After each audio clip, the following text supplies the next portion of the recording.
Do you know that sinking feeling you get when you realize something is wrong, but no one else seems to notice or care? That was me, last March. My name is Rachel Monroe. I am 38 years old, born and raised in Colorado Springs, and for the past 12 years, I have worked as a senior risk analyst at Northwood Dynamics, a mid-sized tech supply firm in Denver. It is not a glamorous job. I am not the person who gets quoted in magazines or photographed for company brochures. My role lives in the shadows, poring over contracts, auditing records, and ensuring that the wheels of business do not spin off into a legal disaster. I like it that way. I like details. I like rules. And I especially like catching the problems that other people do not see. Problems that could burn the whole place down if ignored. That is why, when I opened a vendor contract one Tuesday morning and saw that a crucial certification date was missing, my stomach tightened. At first, I thought it might be a clerical error. It happens. Someone forgets to check a box. An attachment does not get uploaded. But then, 2 days later, another contract crossed my desk with the same issue. No date, no proof of compliance, just a vague statement about requirements to be provided upon request. I read that line 3 times. My job has taught me that vague language is rarely an accident. It is a door. One that can be opened when someone needs a way out of accountability. I started paying closer attention. Over the next 2 weeks, the pattern became impossible to ignore. Not only were certifications missing, but the entire approval process for certain high-value vendors had changed. Background checks that had always been required were nowhere to be found. Signatures from our compliance review board had simply vanished from the files. In their place were generic electronic stamps that meant absolutely nothing. I have seen enough corporate messes to know what this meant. Someone was removing the guardrails. I will be honest. There was a part of me that wanted to believe it was a mistake, that some new process had been rolled out without my knowledge. But I had been at Northwood Dynamics for over a decade. Changes like that do not happen quietly. There are meetings, memos, rollout schedules. This was quiet, deliberate, and selective. The vendors' missing documentation were not random. They were big accounts, with large purchase orders and long-term contracts. And I could see from the timing that they had all been onboarded after one particular date. That date, I realized, lined up almost perfectly with the arrival of our brand new Vice President of Strategic Partnerships, Evan Blake. I had heard the chatter before he even walked into the building for the first time. He was the disruptor we needed, the one who was going to bring startup energy into our stale corporate structure. I knew enough to keep my opinions to myself, but privately, I have never trusted people who talk about cutting red tape without understanding why the tape is there in the first place. In the evenings, I found myself replaying each discovery in my mind. I would stand at my kitchen counter, pouring tea, thinking about the contracts I had seen and wondering if I should sound the alarm yet. There is a danger in speaking too soon. If you call out a problem without enough evidence, you become the problem. I had seen that happen to a colleague years earlier. She raised a concern about a supplier's safety record, and within 3 months, she was restructured out of the company. I was not about to be that person. Not this time. Still, I could feel the resentment building. My job, my entire reason for being in that company, was to protect it from exactly this kind of risk. And here I was, watching someone quietly dismantle the systems that had kept us compliant for years. Maybe Evan Blake thought no one was paying attention. Maybe he thought his shiny title gave him the right to rewrite the rules. But he was wrong. I was paying attention. And I do not stop once I see a pattern. As by the end of that second week, I had already made my decision. I was going to start building my own record. Meticulous, unshakable, and immune to accidental deletions. I would not confront him yet. I would not breathe a word to anyone. I would watch, I would collect, and when the moment came, I would be ready. I did not know exactly how this would play out, but I knew one thing with absolute certainty. If Evan Blake thought my silence meant ignorance, he was about to find out just how wrong he was. When Evan Blake walked into Northwood Dynamics for the first time, it was like watching someone enter a party they already thought they owned. He was 42, tall, with a jawline that seemed designed for headshots, and a smile that could convince you to sign a deal before you even heard the terms. He wore tailored blazers over plain t-shirts, expensive sneakers instead of polished shoes, and he spoke in phrases that sounded ripped from some leadership seminar. Growth velocity, market acceleration, breaking barriers. The CEO, Michael Trent, could not stop singing his praises. To hear him tell it, Evan was the missing piece, the visionary who would drag our old processes into the future. When on his first week, Evan made it his mission to meet everyone on the partnerships team, which included me, though I was technically in risk and compliance. When it was my turn, he leaned on the doorway to my small office, looked at the stacks of binders on my shelves, and said, "Wow, you must love rules." I smiled politely and replied, "I love when rules keep us out of trouble." He laughed, as if I had told him a cute joke. Right then, I knew we were speaking different languages. In meetings, Evan moved fast. Too fast. He skipped over the review slides, brushed aside any questions about policy, and insisted that the important thing was securing partnerships quickly. "Every extra day of paperwork is another day we lose market share," he would say, looking around the table for nods of agreement. Plenty of people nodded. Some were probably dazzled by his confidence. Others just did not want to be on his bad side. On the first time I pushed back, it was during a vendor review meeting. I asked why a new supplier's environmental compliance certificate was missing from the file. Evan waved his hand like he was shooing away a fly. "They are reputable. We do not need to bog them down with forms. Trust is faster than paperwork." My jaw tightened, but I let it go for the moment. You learn not to fight every battle in the open. Over the next month, I saw him charm department heads into bending their own procedures. Procurement started approving vendors without waiting for our team's final review. Legal was told to streamline contracts by removing certain clauses that had taken years to negotiate into our standard terms. In the cafeteria, I overheard a junior account manager bragging that Evan had personally approved a partnership in 48 hours. Something that normally took 3 weeks. Everyone seemed impressed, except me. I knew speed was not free. Someone always paid for it later. At night, I would sit at my dining table with my laptop open, reviewing contract after contract. My eyes would ache from scanning for missing pieces, and my frustration would twist tighter with every discovery. Evan was not just moving fast. He was systematically bypassing the safeguards that kept us compliant. It was as if he believed nothing bad could happen simply because he decided it would not. That kind of thinking does not survive reality for long. One Friday afternoon, after yet another meeting where he dismissed my questions with that same patronizing smile, I made myself a silent promise. He could laugh, he could charm, he could treat my concerns like background noise.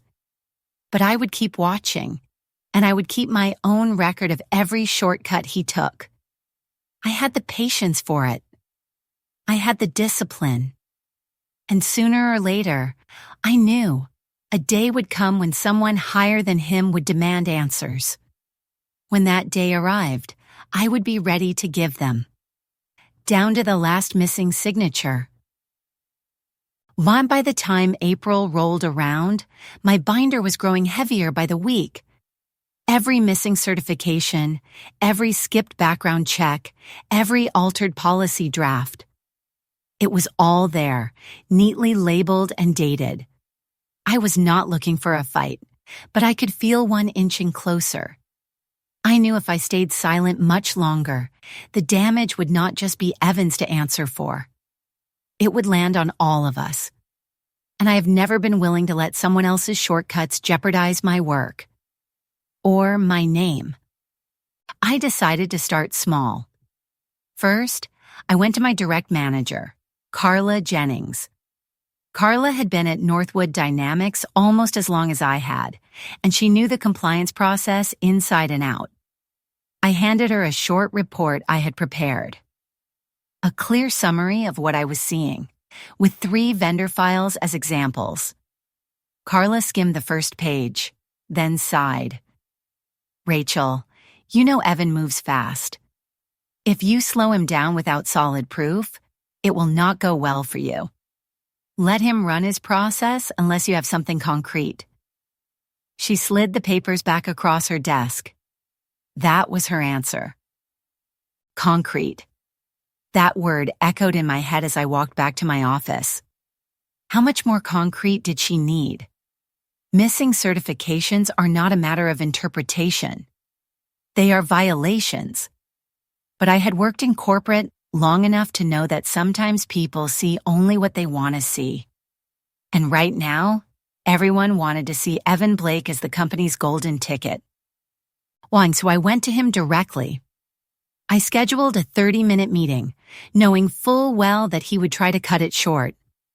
When I stepped into his office, he was leaned back in his chair, feet resting casually on the edge of his desk.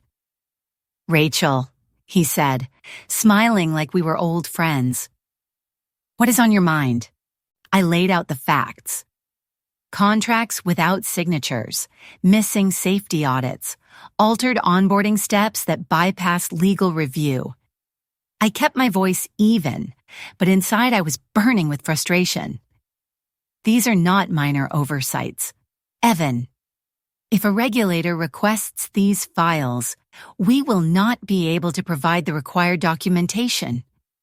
That is a serious risk. He let out a short laugh, like I had just told him a mildly amusing story. Rachel, you are looking for problems that do not exist. We are trying to scale, not drown in paperwork. Trust me, I know what I am doing. I could feel my pulse in my temples. I am not saying we cannot move fast. I am saying we cannot ignore the rules that keep us from getting fined. Or worse. He leaned forward then, resting his elbows on the desk, his smile turning into something sharper. You know what your problem is? You are too focused on the what-ifs. Real leaders do not waste time imagining every possible disaster. They keep their eyes on the goal. If I stared at him for a moment, measuring my words carefully, and real leaders know that ignoring the guardrails is exactly how disasters happen. His smile did not falter, but the conversation was over. He thanked me for sharing my perspective and glanced at the clock. I walked out knowing nothing I said had landed. But I also knew something else. Every time he dismissed me, he was giving me exactly what I needed. Another reason to keep collecting proof. Another reason to be ready. And whether he realized it or not, his smirk had just sealed his own fate. After that meeting, I stopped trying to convince Evan. There was no point. You cannot reason with someone who thinks the rules are beneath them, and you cannot make them see consequences they refuse to imagine. So I shifted my focus.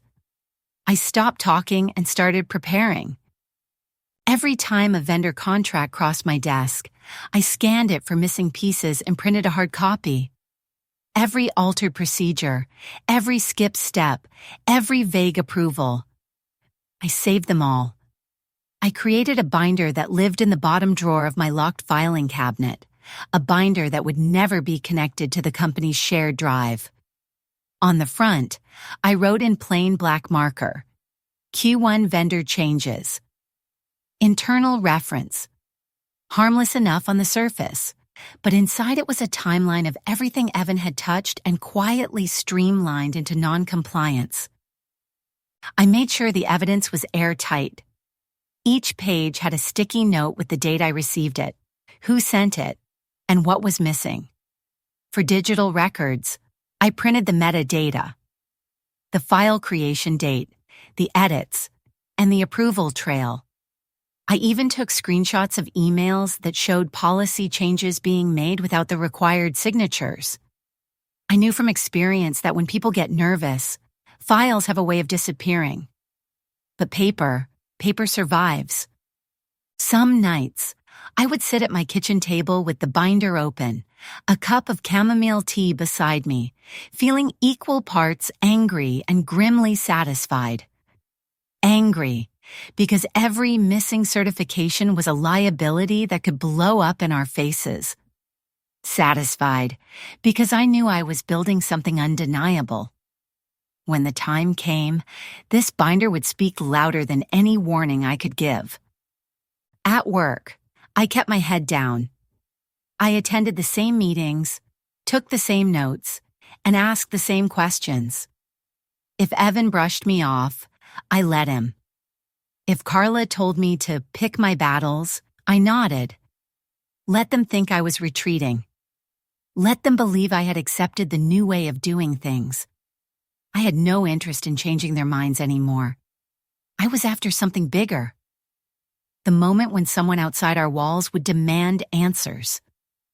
The best part was how easy Evan made it for me.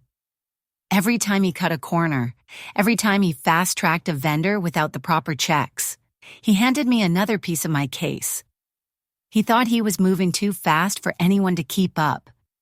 He had no idea I was right behind him, documenting every step. I was not driven by revenge. Not yet. This was about self-preservation. If the regulators came knocking and those files were empty, I knew whose name would be dragged into the mess. And it would not be his alone. My department, my role, my reputation would be on the line. That binder was my insurance policy. Still, late at night, I would catch myself imagining the look on his face when the missing pieces finally caught up with him. I would imagine sliding that binder across the table, watching the pages turn, and seeing his smirk fade for the first time. It was not my goal, but I could not pretend the thought did not make the long hours worth it. By mid-May, the binder in my bottom drawer had become something more than just insurance. It was a quiet weapon. Every time I added a new page, the stack grew heavier, and so did my resolve. I had been patient long enough. If Evan would not take my concerns seriously in person, then I would put them in writing. Emails do not get misremembered. They do not rely on who tells the better story in a meeting. They sit there, time-stamped, waiting to be read by the right eyes. I spent an entire Saturday drafting my message. It was not emotional, not accusatory. Just facts, dates, and documented deviations from our compliance protocols. I listed every missing certification and background check for the vendors approved under Evan's watch. I included policy excerpts side by side with his altered procedures. At the end, I wrote, "These issues create significant risk if requested documentation cannot be produced during a regulatory review. I recommend immediate action to address these deficiencies." Then, before hitting send, I added one last move. I BCC'd our corporate counsel, Tom Hendricks. I sent it on a Monday morning at 8:03 a.m., knowing it would be one of the first messages in Evan's inbox. I imagined him reading it, realizing he could not dismiss what was laid out so clearly. For about 3 hours, I let myself believe he might finally acknowledge the problem. At 11:27 a.m., his reply landed. Short. Smug. Rachel, if I stopped to read every fear-based scenario, nothing would ever get done here. Please focus on real risks. No rebuttal. No explanation. Just that little twist of condescension, as if I were some nervous intern trying to impress him with busy work. I read it twice, then printed it immediately and slipped it into the front of my binder. If the binder was my weapon, that email had just become the first bullet. I did not reply. I did not storm into his office or try to change his mind. That was the thing about people like Evan. They thought silence meant surrender. But I knew silence could mean something else entirely. Silence could mean patience. Silence could mean I was simply waiting for the moment when someone with authority higher than his would be asking the questions. And that moment would come. Because when you strip away the guardrails, sooner or later the road catches up with you. And when it did, I intended to be standing there, binder in hand, ready to let the evidence speak louder than his smirk ever could. It happened on an otherwise ordinary Wednesday morning. I was halfway through my second cup of coffee, reviewing a new vendor file, when an email subject line froze me mid-sip. State Bureau of Procurement Integrity. Request for documentation. My pulse spiked before I even opened it. Requests like this do not show up for no reason. They are triggered by a complaint, a random audit, or someone spotting something that smells wrong. I clicked it open. The Bureau was formally requesting complete compliance documentation for a list of 15 vendors onboarded in the last quarter. I scanned the names once, then twice. 13 of them were in my binder.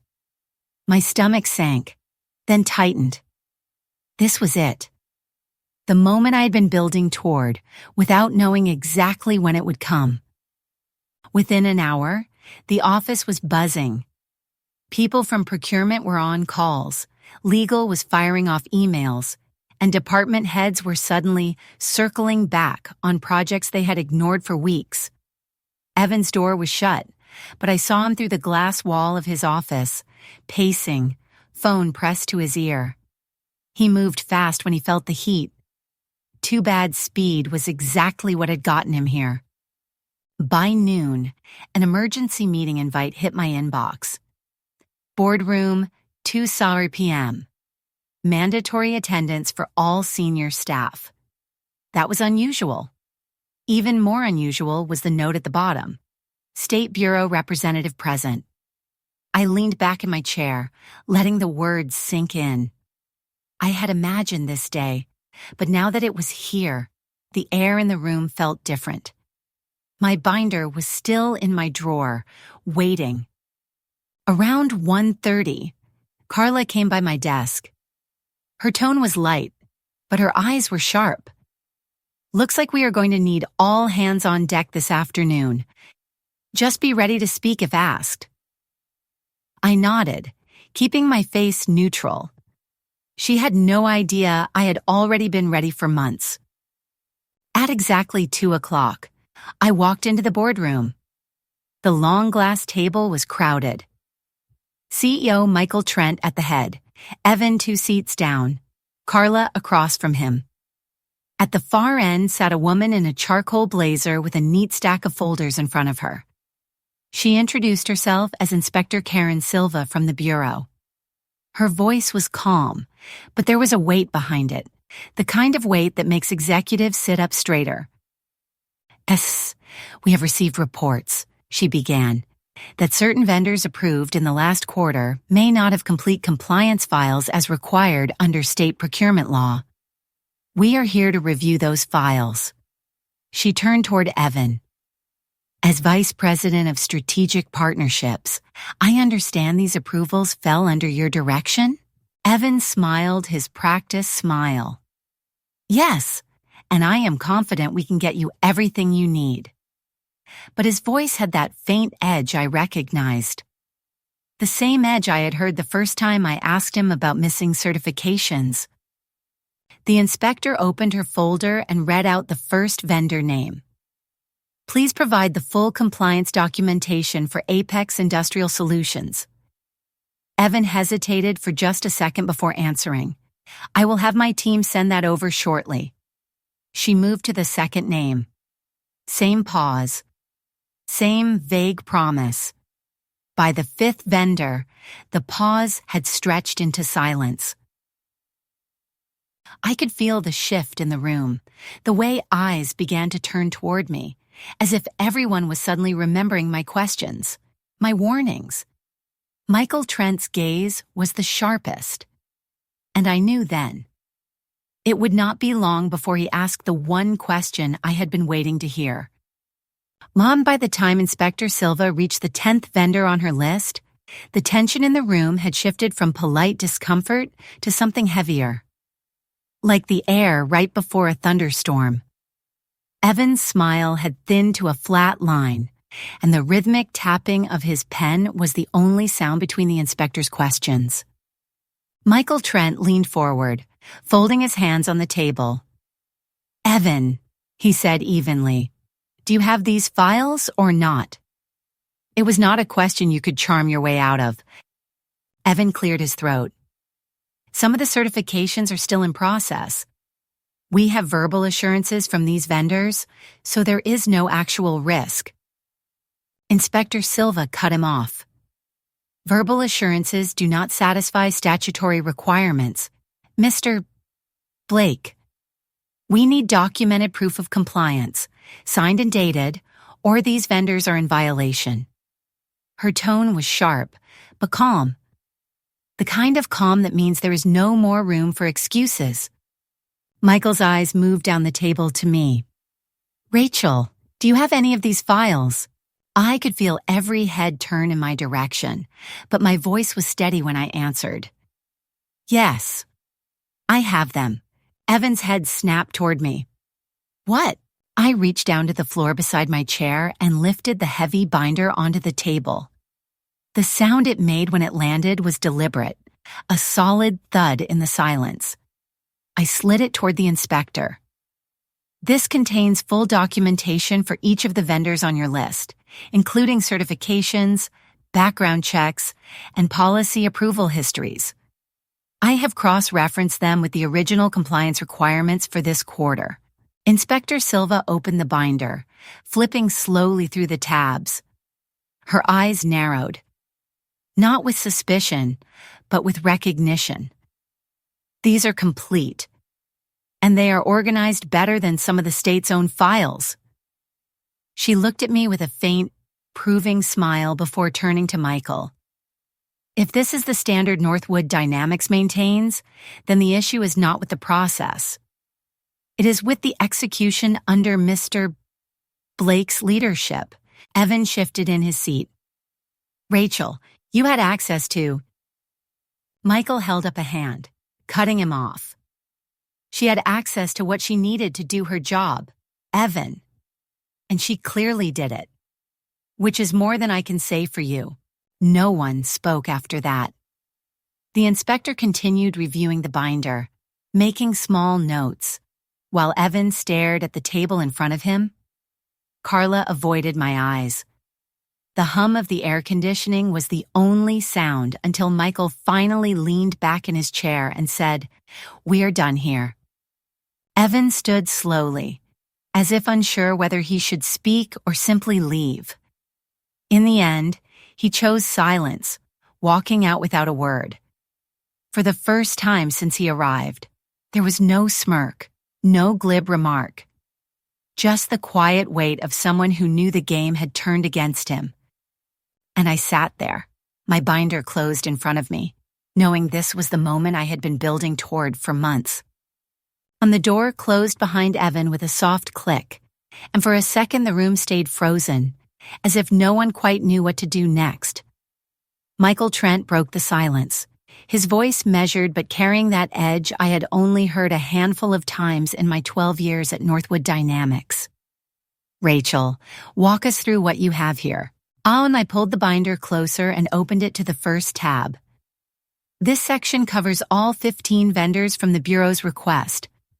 Each file contains their original application, required certifications, and the background checks that were removed from the shared system.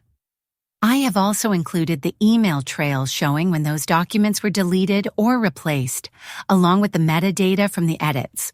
Inspector Silva leaned in, scanning the neatly labeled pages, her pen making quiet ticks in the margins of her notes. "These are exact copies of what should have been provided to us initially," she said. "Had these not been available, your company would be facing significant penalties." Her gaze shifted to Michael. "Someone here understands the importance of compliance." Michael gave a short nod before turning back to me. "You kept all of this on your own?" "Yes," I said, keeping my tone even.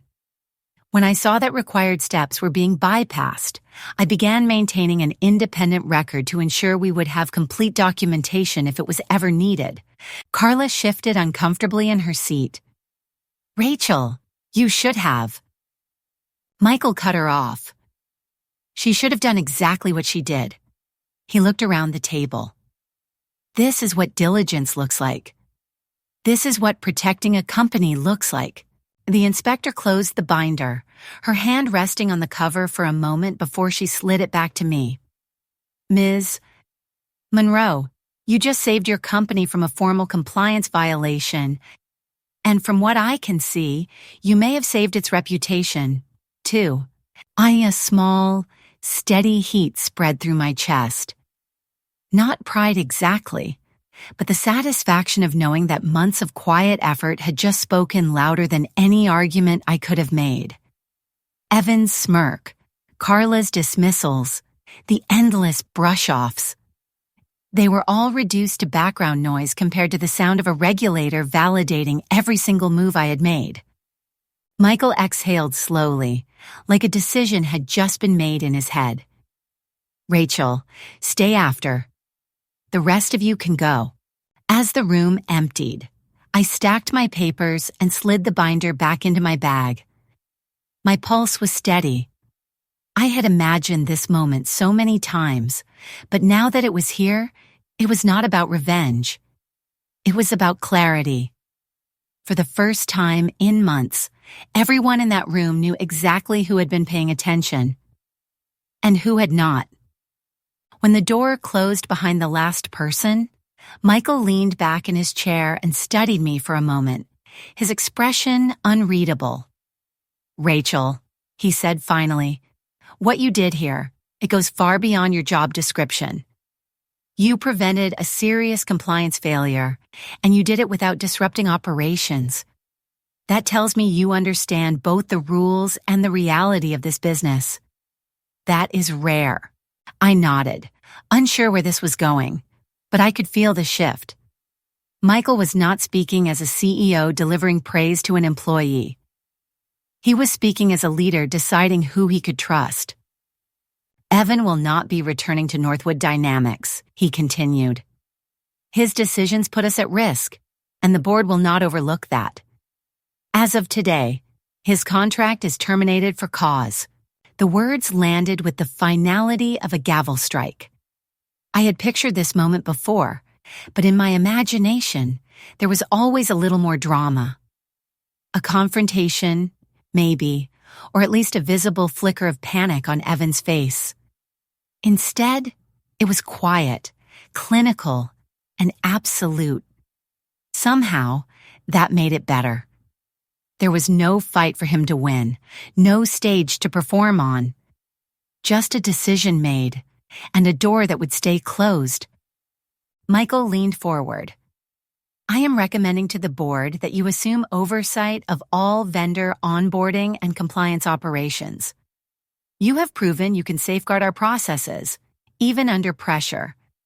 I want that mindset leading the team." And it took a second for the words to sink in. Promotion. Authority. The chance to set the rules instead of just defending them. I kept my face composed, but inside, the knot that had been living in my chest for months finally loosened. By the end of the day, word had spread. Some colleagues stopped by my office with quiet congratulations. Others avoided eye contact, perhaps remembering the times they had nodded along to Evan's shortcuts. Carla came in late in the afternoon, shutting the door behind her. "I underestimated you," she said simply, and for once, I believed she meant it. And as I packed up for the night, I slid the binder back into my bag. It had served its purpose, but I could not quite bring myself to leave it behind. It was more than a collection of documents now. It was a record of every moment I refused to look the other way, every time I chose patience over retaliation. And in the end, it had been enough to turn the balance of power completely. Evan had once told me to focus on real risks. I smiled to myself as I switched off my office light. He had been one. And now, he was gone. On the morning after Evan's exit, the building felt different. It was quieter, calmer, like the hum of tension that had been running under every conversation had finally faded. People were moving through the halls without that brittle edge in their voices. I sat in my office with a fresh cup of coffee, looking out at the city skyline, and for the first time in months, I was not thinking about missing documents or who was quietly cutting corners behind closed doors. In the weeks that followed, the changes were immediate. Vendor onboarding went back to the thorough, documented process it had been before Evan's arrival. Only now, it was even stronger. With my promotion to Director of Vendor Risk and Compliance, I was able to implement safeguards that no one could bypass without leaving a very visible trail. My recommendations became policy, my signature became required on every high-value contract, and the optional steps Evan had dismissed were reinstated as mandatory. I kept the binder in a locked drawer, not because I needed it anymore, but because it reminded me of the power of preparation. It reminded me that you do not need to win arguments in the moment to win the war in the end. Every printed page, every sticky note, every screenshot had been a small act of self-preservation that added up to something undeniable. That binder was my shield, and it had done its job. Evan never reached out. No apology, no explanation. I did not expect one. People like him rarely see themselves as the cause of their own downfall. They blame the rules, the culture, the obstacles that would not get out of their way. But in truth, it was not me who took him down. It was his own negligence.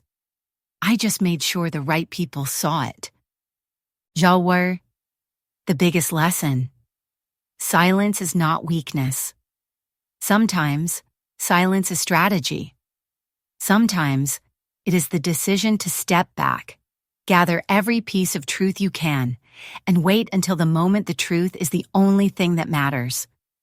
That is when you put it on the table and let it speak for itself. Now, when I walk into a meeting, I do not worry about being dismissed. The room knows that I am not the person you brush off lightly.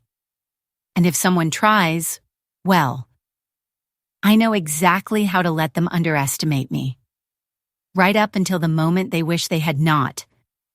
Because if there is one thing this whole experience taught me, it is that quiet diligence may not make headlines, but it leaves marks that no one can erase.